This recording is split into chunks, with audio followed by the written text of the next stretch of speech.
12 желтоқсанда қатты бізде дауыл боран болды, негізі бүкіл Қазақстан бойынша болды. Сол кезде осындай Қарағанда біздің сиырларымыз болған. 65 басы содан шығып кетеді, ағып кетеді. Шамамен бүгін 9-шы күн іздеп жатқан. Соның 4-ші күннен бастап таба бастадық. Шаруашылығымыздан 30 километр жер, одан кейін 50 километр жерден, соңғысы 60 километр болды. Жол бойғы шаруашылықтарға қалдырып, Нұрбақиға рахмет, Ғалым ағамызға рахмет, Қарашоқ қыстағына арқалық жақтан тауып, енді оларды балалар айдап алып келе жатыр бері қарай. Біз қалған 8 бас соны іздеп жүрміз. Үміттенеміз ғой, табамыз деп ойлаймыз.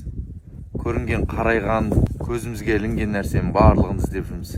Өте қиын, малшылар түсінеді жоқ іздеген деген. Негізі жоқ іздегенде бір түсінгенім, егер ығып кеткен болса, біздікі сияқты. Бірінші қай жерден, мысалға бір 5-6 бас таптық біз, сол жерді көрдіңіз ба? Сол направление желдің бойымен кеткен болса, оның алдына бір группа, артынан бір группа шығып, бір-біріне қарама-қарсы бағытта іздеу керек екен. Біз енді дронды да ұшырдық, снегоход, машиналармен, рациялармен хабарласып отырып, далада связь болмайды. Сөйтіп жүріп, шүкір тауып жатырмыз. 1-ден, 2-ден, 7-ден, 3-ден солай бөлініп қалған.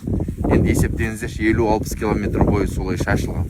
Амандықта болайық, малдарымыз аман болсын, жоғалмасын, еңбектеріміз ақтала берсін.